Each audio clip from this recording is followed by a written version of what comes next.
হেই, তুমি কি কখনো খেয়াল করেছো ইসলামিক ভিডিও চালু করলেই হঠাৎ মন অন্যদিকে চলে যায় কেন?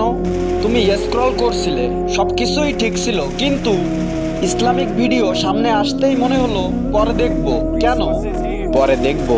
এই চিন্তাটা তোমার না, এটা শয়তানের প্রথম ফাঁদ।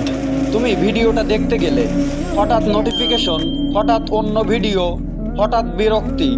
আর যখন তুমি শেয়ার করতে চাও, সাবস্ক্রাইব করতে চাও, ঠিক তখনই শয়তান বলে এতে তোমার কি লাভ। কারণ সে জানে এই একটি ক্লিক তোমার জীবনের পরিবর্তন শুরু করতে পারে। আজ যদি তুমি এই ভিডিওটা শেষ পর্যন্ত দেখো, একটা শেয়ার করো, তাহলে মনে রেখো তুমি শয়তানের বিরুদ্ধে জিতে গেছো। তুমি কার পক্ষে দাঁড়ালে কমেন্টে বলো, আমি থাকবো তোমাদের অপেক্ষায়।